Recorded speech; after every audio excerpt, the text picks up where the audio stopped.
Los venezolanos siempre hemos sabido encontrar el camino y las soluciones en paz, ante los conflictos, ante las adversidades, pero también hemos sabido construir.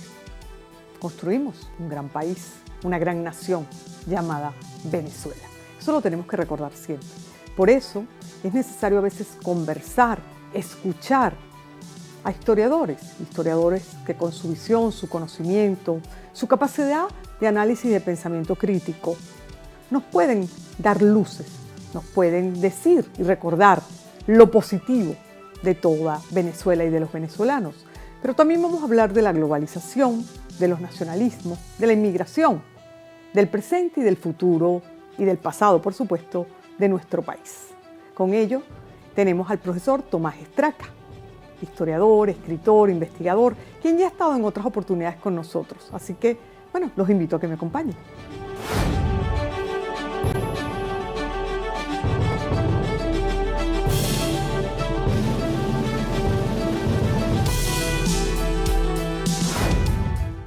Bueno, Tomás, gracias por estar aquí, como siempre, dispuesto a conversar conmigo, pero sobre todo a conversar con los televidentes.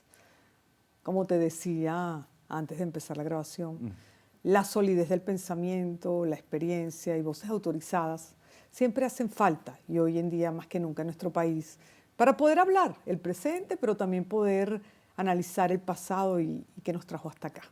Así que gracias. Gracias a ti por la invitación y gracias a todos aquellos que están conectados, que nos están viendo, que nos dan la oportunidad de dialogar con ustedes. Don Guillermo Morón siempre me decía que los historiadores tenemos una responsabilidad muy grande con la sociedad, con el país, y que esa responsabilidad de alguna manera conlleva la orientación de los tiempos presentes, aun cuando estudiemos el pasado. Entonces, bueno, por eso estás aquí. Tomás, en este momento tan complicado en nuestro país desde el punto de vista económico, político y social, la gente tiene incertidumbre, a veces le falta un poco la esperanza, la confianza, la fe en el país, pero es que estamos atravesando un cambio de era, que además de nuestros propios problemas, están los cambios mundiales. ¿Qué le dices tú a tus estudiantes? Bueno, inicialmente que buena parte de lo que va a ocurrir, o una esfera muy grande de lo que va a ocurrir, o lo que puede ocurrir, está en manos de las decisiones que uno toma. Hay una dimensión que no existe en el ámbito de nuestra responsabilidad. O sea, nosotros los venezolanos no tenemos ninguna o muy poca incidencia en una subida de los precios del petróleo por una crisis mundial o algo de otra, o algo de otra índole, una índole parecida, o que ocurra algo como lo que hemos vivido, como la pandemia. Pero hay una dimensión importante que está en nuestras decisiones y que nosotros tenemos derecho en Venezuela a tener confianza en nuestras capacidades para tomar decisiones acertadas. Eso no significa, no elude, yo no estoy escamoteando errores del pasado, no estoy escamoteando algunos desatinos que pueden haber sido inclusive catastróficos, pero sí quiero subrayar lo que la gente normalmente se olvida, que hemos tomado decisiones importantes, decisiones que llevaron a Venezuela a ser uno de los países de referencia durante el siglo XX. Estaba pensando en estos días en el Finis Patria de Manuel Díaz Rodríguez, y es muy significativo, y no solo he pensado, sino vengo diciéndolo, que justo a principios del siglo XX, cuando se está por fin consolidando el Estado, cuando se está consolidando la nación, cuando se está consolidando, o cuando empieza a consolidarse, se va a consolidar en los siguientes años, la paz en Venezuela, y más adelante su democratización, un venezolano en un momento de desesperación por la coyuntura cree que esa patria se está acabando. Es decir, cómo la sensación de una persona que se deja llevar por el desánimo del momento, justificado, no vamos a decir que no, puede conducir a conclusiones que son diametralmente opuestas de aquellas en las que está de aquello que está ocurriendo realmente, y esas conclusiones diametralmente opuestas pueden tener un efecto descorazonador, un efecto que puede llevar a que la gente, por tener duda en su propia capacidad, no avance en la construcción de aquello que desea. Los venezolanos siempre hemos sabido solucionar los conflictos, siempre hemos sabido llevar al país adelante, aún en las coyunturas más difíciles, como pueden haber sido la guerra federal, la guerra de independencia y muchas otras cosas a lo largo del siglo pasado o de este siglo también. ¿Qué crees tú que nos falta en este momento? ¿Por qué algunas personas dicen, no, es que falta esperanza o el venezolano se ha puesto negativo? Yo soy una fiel defensora de que el venezolano es el ser más positivo, realista que hay, y que si bien la esperanza ha estado un poco mermada, pienso que es más un problema de confianza que de esperanza como tal. Claro, en una dimensión importante la esperanza y la confianza se alimenta con el conocimiento que tienes de algo. Es decir, yo tengo confianza en un carro determinado, tengo confianza en un médico determinado con base en lo que la experiencia me ha dicho. Pero y me ha demostrado. Pero si yo llego ante cualquier médico y no conozco nada de él, si yo llego a un concesionario, una gran cantidad de automóviles, como está pasando ahorita en Venezuela, que llega una gran cantidad de marcas, que el tiempo dirá si le tendremos o no les tendremos confianza, y no sé cuál es la historia de esas marcas, nosotros no puedo avanzar ante ello, sino de una manera muy dubitativa. ¿Qué tenemos los venezolanos? ¿Qué elemento falta? Falta en algunas dimensiones, podría faltar, no puede decir compromiso en algunos casos, en otros casos puede faltar resolución, pero falta sobre todo una comprensión de nuestras propias potencialidades lo suficientemente solvente como para poderlas aprovechar. Es decir, así como alguien que tiene una empresa, si no sabe la potencialidad de una empresa, si no sabe la potencialidad de un negocio, no lo puede desarrollar plenamente. Si tú no sabes la potencialidad que tienes como ser humano y como pueblo, no lo puedes desarrollar hasta los niveles en los que merecería o podría llevarse bien manejado. Aquí hemos hecho un sinfín de programas sobre las potencialidades geográficas, minerales y humanas de nuestro país. Y siempre tratamos de resaltarlo, lo hemos hecho en el pasado y en el presente con magníficos geógrafos, entre otros, como don Pedro Cunil Grau, en paz descanse. Ahora bien, ¿cómo hacemos para que el venezolano desarrolle esa conciencia de sus propias potencialidades? Claro, la respuesta inicial es una respuesta muy manida, porque entonces esta respuesta tú puedes perfectamente repreguntar. Bueno, y entonces, ¿por qué eso no ha funcionado como hemos querido? La escuela es una dimensión, los medios es otra dimensión. Dicho de manera muy amplia, podría ser llevar el conocimiento de la historia y la geografía inicialmente, bueno, no solamente la historia y la geografía, de la sociedad venezolana al mayor número de personas posibles de la manera que sea más accesible. Es decir, no se trata de imprimir 1.000.000 de libros que la gente no vaya a leer o que si la gente intenta leer no los entienda. ¿Es hacer más atractivo y útil el conocimiento? Exacto, hacer más atractivo y útil el conocimiento. El conocimiento sea algo que esté allí, al alcance de quien quiera, cosa que cualquiera que tenga un teléfono inteligente, que más o menos todo el mundo el día de hoy lo tiene, pero que ese conocimiento que está ahí a su alcance, que está en esa vitrina, una vitrina que dice que es gratis, que usted puede tomar, ese conocimiento también sea atractivo para que la gente no solamente llegue, sino que cuando lo pruebe, lo saboree, le resulte sabroso de verdad y lo pueda digerir. Y eso no es un reto que tienen los profesores en general en todas las disciplinas y que tenemos también los medios, por supuesto, pero sobre todo que tiene la educación en Venezuela. Absolutamente, claro. Mira, que Venezuela ha hecho... Una de las cosas en las que hay que insistir es que los venezolanos hemos sido capaces de resolver problemas. Es decir, si uno ve la historia venezolana con ojos más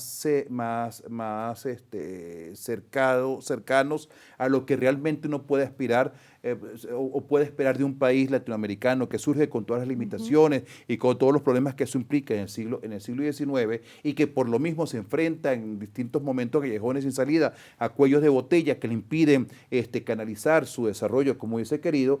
La conclusión a la que uno llega no es tan severa como aquella a la que han llegado algunos, esperando lo que es imposible, lo que no se puede pedir. Los venezolanos fuimos capaces de construir un Estado y construir una nación. Nos echamos al tiempo que se echa, pero como dice Germán Carrera Damas. Bueno, para construir la república en Francia, la democracia se echaron 190 años, Francia. Que nosotros nos estemos echando 100 y pico, entonces no habla que seamos especialmente peores. Y lo mismo podemos decir hasta incluso, en el caso de Alemania, cuando se dice el largo camino hacia Occidente, este libro famoso en Alemania, ¿cuánto tiempo se echaron en convertirse en una nación que sea de verdad viable? Prósperos fueron antes, poderosos fueron antes, pero no una nación completamente viable, o cuando vemos los problemas del día de hoy. ¿Qué problemas? Siendo así un país que ha resuelto lo más importante, lo fundamental de sus problemas raciales de la independencia, logramos resolverlo. Tenemos nosotros, crear una nación. Crear una nación, construir un sistema en términos generales de libertades. Bueno, que puede haber tenido avances y retrocesos, pero haber logrado esto. Dentro de estas cosas buenas que hemos hecho, hay algunas cosas que a lo mejor nos ha faltado afinar. Y una es la educación. El reto, fundamentalmente.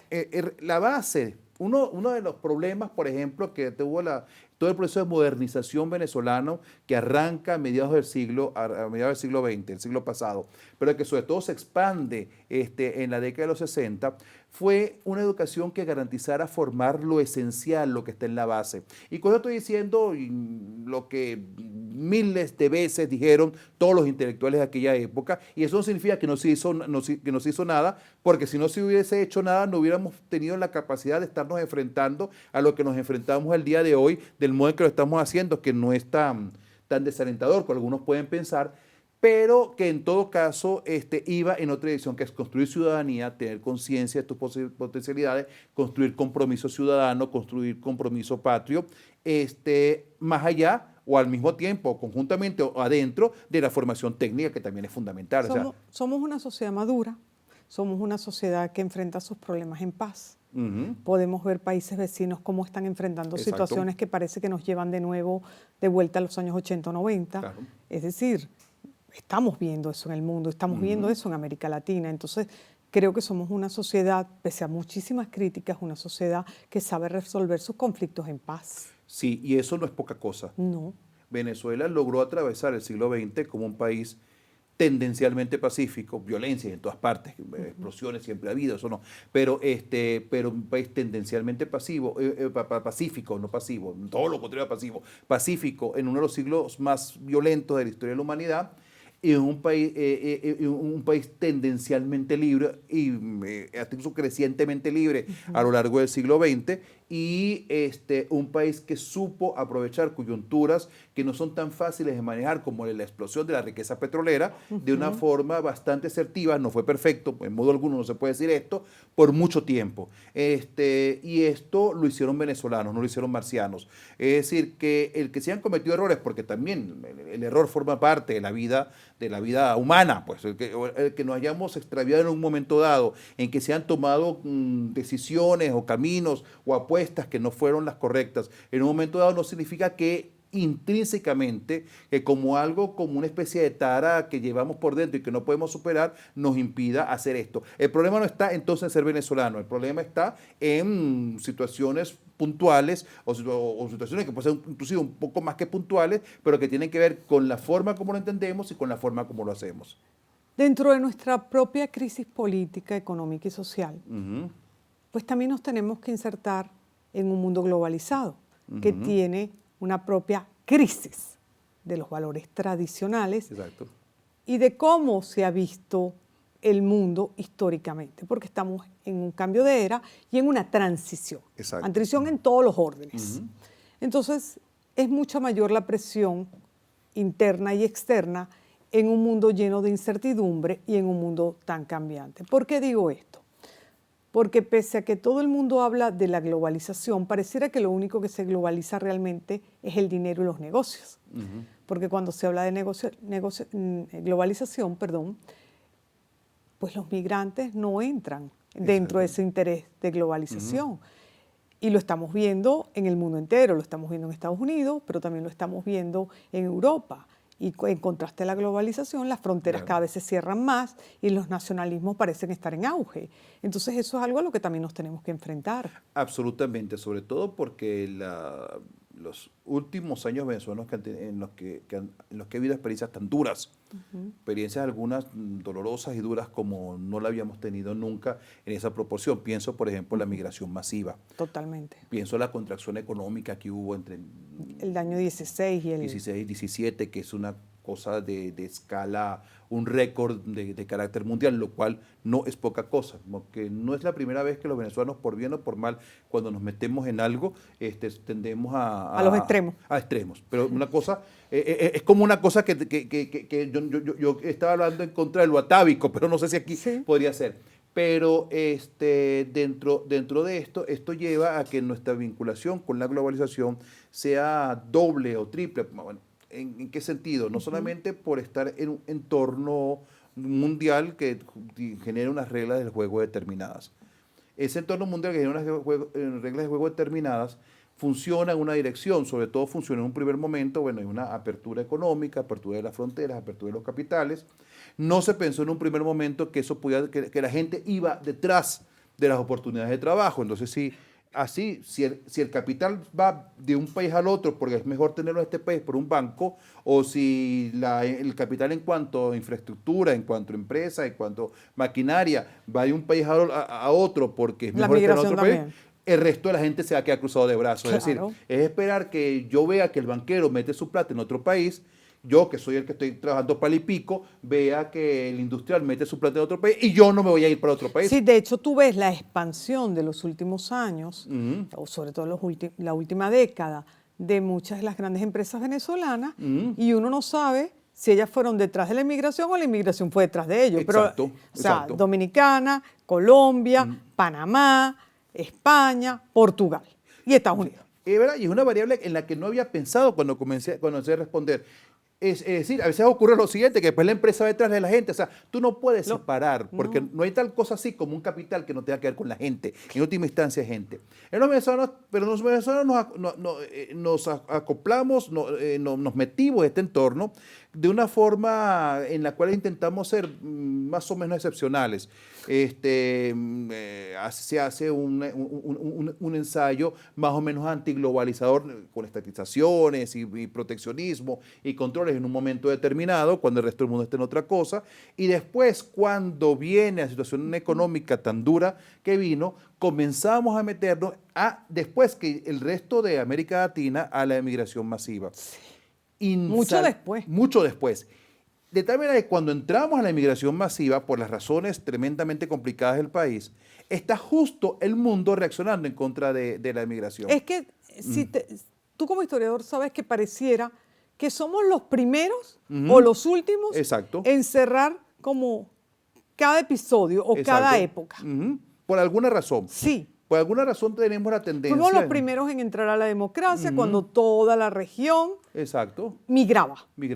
Y ahora que toda la región pareciera estar estable, porque en el último año pareciera que esa estabilidad no es tal. Exacto. Los venezolanos estamos migrando masivamente, aunque yo siento que viene una nueva etapa y quisiera que tú me digas si tú sientes lo mismo. Yo sé que no parece muy serio decir siento, pero a veces los historiadores presentimos o tenemos las herramientas para identificar. Lo llaman algunos hasta incluso olfato historiográfico. Entonces, bueno, que hay como un olfato. Mira, con respecto a la nueva etapa, bueno, fíjate tú, cuando llegamos de último, así será que llegamos, en el caso de la inmigración, nos montamos en el proceso de inmigración justo cuando muchos países están teniendo miedo de una de las consecuencias de la globalización, la consecuencia no deseada, de muchas de las consecuencias no deseadas. Una de las consecuencias que los países no se imaginaron es que puedan desmontar sus industrias. Sí. Una de las consecuencias que no se esperaron es que no podían competir con lo importado. Y otra consecuencia es que se le iba a llenar de gente que, por las razones que sea, pueden resultar problemáticas, de que sean gente pobre, y eso significa un reto social, hasta razones que pueden tener con xenofobia y con racismo. Bueno, nosotros llegamos a esto y nos encontramos con que justo donde estamos migrando es el momento en el cual se baja la Santa María. Sí, vuelven a estar de moda los nacionalismos.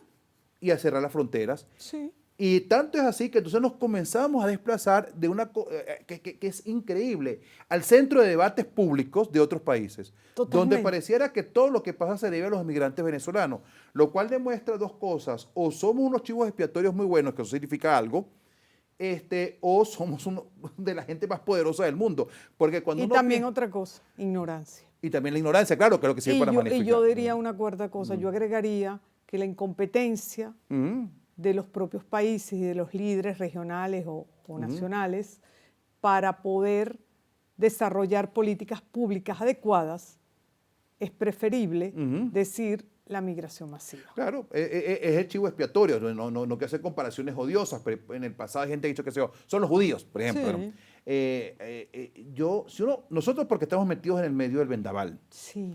pero si tú te pones a pensar con detenimiento o te pones a pensar como lo que significaría, lo que va a significar explicar dentro de 30 años a otra generación que de esto tendrá recuerdos muy vagos o parciales, que en el país más poderoso del mundo nos hemos convertido en el centro de unos debates políticos nacionales y en el centro de la campaña electoral o uno de los temas centrales donde la inmigración venezolana, donde asumen que nosotros somos capaces de poner en cuestión inclusive la seguridad de un país tan poderoso. Desestabilizar países completos, regiones, porque en toda América Latina el gran desestabilizador o el lugar común es el venezolano. El venezolano. Y tú sabes que yo suelo discutir bastante por X. Ajá. Y entonces cuando alguien toca el gentilicio venezolano, yo digo, bueno, pero cuando Chile estaba en su propia tormenta política, ¿dónde venían los chilenos? Exacto. Cuando Ecuador, Perú, Bolivia, Colombia, Europa en la guerra. Exacto. ¿Dónde? O sea, porque entonces Venezuela no era un objeto de crítica. Ahora sí. Claro, porque no es lo claro, sí, como digo, no es lo mismo tener plata y ser joven que no tener. Es verdad, es verdad. No es lo mismo que te recibían, o no es lo mismo recibir y tú brindar, a tú después llegar a pedir un poco más. Y luego te preguntas, perdón, ¿pueden unos venezolanos desordenados, escandalosos, pobres, como tú quieras calificar, recién vestidos, desestabilizar a países completos? Y las mafias antiguas. Claro. Porque las mafias más antiguas del planeta nosotros tenemos claro cuáles son. Claro. Y esas mafias están en esos países y controlan la economía de esos países. Por eso yo decía que si uno los oye, pareciera ser que somos tremendamente poderosos. Puede creer la clase de poder que uno tiene que tener para uno desestabilizar tantos países. Totalmente. Pero, la clase de armamento y de todo. No estoy diciendo con esto que no puede haber una dimensión de problema, que puede haber cosas problemáticas, pero es ver la dimensión. Ahora, lo que tú decías, que tú ves un cambio en muchas cosas. Sí. Sí hay cambios importantes, muy importantes, y no todos esos cambios son del todo desalentadores, sino más bien al contrario en algunos. Con respecto a este doloroso proceso que hemos vivido, y de la cual la migración es una parte, pero la migración es dolorosa, así como la estamos viviendo a todos los niveles. Es doloroso por lo que significa para las familias, es doloroso por lo que significa por las personas que pierden su arraigo, es doloroso porque el que tiene que dejar su negocio, sus ilusiones para dedicarse a otra cosa, y es dolorosísimo si esto después al final remata llegando a un sitio donde le tratan mal. Es peor. Es peor, pues es una cosa que psicológicamente el venezolano que está en uno de estos países está afectado. Una persona que tenga miedo ahorita se ir para la calle, una persona que... Entonces es doloroso todo esto. Entonces cuando de todo este dolor, de todo este proceso doloroso, han quedado algunos aprendizajes y están comenzando a perfilarse. Hay aprendizajes de todos los niveles, hay aprendizajes de distintos niveles. Uno, por ejemplo, es una forma distinta de la vinculación con la generación, de la idea de generación de riqueza y de cómo obtenerla. Es decir, mientras éramos una sociedad en la cual el tema era cómo hacíamos para morder una parte de la renta petrolera, nosotros actuábamos de una manera bastante distinta. Ahora que entendemos que no podemos morder nada porque no hay más nada que morder, demasiado poquito que morder, es como un hueso que le queda un poquitico de carne, tiene mucho más que morder, y tenemos que seguir a buscar nuestros ingresos en otra parte e inclusive generar renta buscándolo en otra parte y mandándolo para acá. Y competir. Y competir. Con los estándares de afuera. Exacto. Y en países donde a lo mejor no nos quieren. Y entonces, ¿qué resultados tiene esto? Hay varios, pero voy a poner uno, porque hay resultados que a lo mejor no son tan buenos como otros. Pero voy a poner uno, cualquiera que vaya el día de hoy, cualquier tienda en Venezuela, cualquier restaurante en Venezuela, o que contrate el servicio de alguien en Venezuela y lo compara con lo que pasaba hace 25 años, hace 20 años, se da cuenta que por lo menos en términos de la persona hay una mejora sustancial. Y el que se fue y regresó también cambió. Exactamente. Perfil de ciudadano y perfil de quien trabaja. Exacto. Entonces, esto es un cambio que no es poca cosa. Otro cambio importante, se lo oí en estos días en un foro en la Escuela de Historia. Y lo decía el director de la Escuela de Historia, el profesor Bracamonte.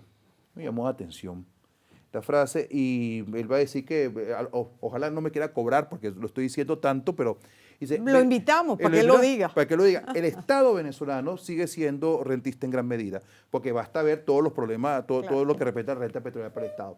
Pero la sociedad está dejando de serla. Y él lo explicaba así, ¿por qué está dejando? Y lo decía ante un grupo de muchachos en la escuela de historia. Cada vez que un muchacho piensa cómo puede hacer para conectarse a una computadora y hacer un trabajo, de lo que puede trabajar los muchachos en la escuela de historia pueden trabajar hasta de correctores de texto. Y pueden trabajar, lo he dicho 500 veces, de guionistas, de investigaciones, de análisis geopolítico, de lo que quieran. Es una carrera fantástica. Y entonces estos muchachos ya están inventando, él los conoce mejor que yo, porque yo no estoy trabajando allí, pero él estaba hablando a sus alumnos. Estos muchachos, ellos no están buscando de morder la renta petrolera, están buscando de competir en el mundo. Totalmente. Y estos muchachos están ganando algo y están trayendo. Y esto puede ser poca cosa. No, pero es que nosotros no éramos así como cosa normal. Es un cambio de mentalidad. Es un cambio de mentalidad. Y esperemos que eso fructifique. Sin contar lo que tú acabas de decir, que yo no lo había considerado. Detrás de los migrantes hay empresas que ahora se han vuelto transnacionales sin habérselo propuesto, sino la gente comienza a pedir tales productos y bueno, nada, y alguien comienza a decir, yo lo puedo importar, tú los produces. Y entonces esto está generando un cambio que yo podría decir, mira, María Eugenia, el venezolano nunca salió, no era necesario que saliera de su frontera. Es decir, nos sentíamos cómodos. Es como el muchacho que dice que no se va de su casa hasta que se quiera ir o que lo voten sus padres porque está cómodo. Exacto. Nosotros no nos íbamos. Vamos a verlo pero en términos prácticos. Ese cambio de mentalidad era lo que faltó, era el toquecito que faltaba, todo el esfuerzo modernizador. Sí. Ese cambio de mentalidad puede tener potencialmente más efecto en el desarrollo y la modernización del país en construir una represa donde tú la construyes, pero no la sabes administrar o no la quieres administrar del modo en que se administra esa empresa moderna. La modernidad no está solamente en el hardware, en la empresa, la modernidad en la represa, la modernidad está en cómo la administras. Y eso lo estamos aprendiendo. Eso que estás diciendo me lleva a recordar lo que escuché en días pasados en un foro, cuando le preguntaron a un economista qué pasaba si se levantaban totalmente las sanciones de Venezuela. Que sé que es un tema polémico y no vamos a analizarlo aquí, pero el economista respondió, si se levantan ahora las sanciones, Venezuela podría crecer anualmente 20% sostenidamente por 5 años. Eso quiere decir que sería uno de los países que más crecería en el mundo. ¿Ustedes se imaginan los venezolanos que pudiesen regresar con la formación, la experiencia, los estudios, el trabajo, las experiencias, sus ahorritos que tienen, y poder reconstruir un país apropiadamente? Yo sé que la gente te va a decir, es que la política, es que los derechos humanos, todo eso, está bien. Eso da para otro programa y lo pudiéramos analizar. Pero tampoco Venezuela se puede desconectar en el mundo entero de todos esos temas. Porque para insertarnos en la actividad comercial mundial hay ciertos parámetros. Claro. Hasta incluso uno puede pensar en esto y decir, no vamos a entrar en detalles sobre lo que tiene que ocurrir para que cambie esta regla del juego con las sanciones. No nos metamos allí. Pero la potencialidad del país ha quedado muy claramente demostrada. Sí. Con algunos cambios que son en unos casos más tímidos que otros, pero que en general debemos llamar tímidos, vemos que son capaces de producir. Entonces, y otros cambios que son muy grandes, muy dramáticos, como esto que estamos hablando de la inmigración, y cómo esto puede cambiar. ¿Qué significa esto? ¿Significa que la batalla está ganada? No. ¿Significa que necesariamente este camino es indefectible para el progreso? No. Pero sí significa que tenemos lo que hablamos al principio, la potencialidad.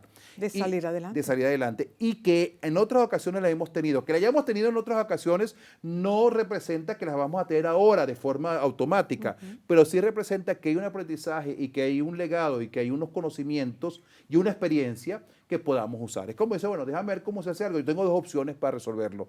La primera forma de resolverlo es, el carro se me echó a perder y yo estoy en la autopista y levanto el capó y me pongo a ver. La primera es que yo me ponga a averiguar. La segunda es que yo llame a alguien que ya le pasó lo mismo y que sepa y me pueda decir. Entonces yo puedo tomar decisiones. Aunque yo no haya vivido, yo no tenga conciencia de esa experiencia, cuando la recurro, cuando voy a ella, puede ser tremendamente útil para agarrar el carro y arrancar. Gracias, Tomás. Gracias a ti. Media hora siempre es un tiempo muy corto para hablar de temas tan profundos. Y bueno, al final, no importa si es media hora, lo que tú hablas con profundidad, con conocimiento y con el optimismo realista que te caracteriza, estoy segura que nuestra gente le es muy útil, no solo aquí los que te están escuchando del equipo, sino en televisión. Y te agradezco mucho que siempre estés dispuesto a venir y conversar, y, aunque sea media hora. Aunque sea media hora. Un gustazo, muchísimas gracias. Gracias, amigos, por habernos acompañado. Estoy segura que disfrutaron esta conversación con Tomás y su conocimiento y sus ganas de explicar y de contar todo siempre. Así que hasta la próxima semana.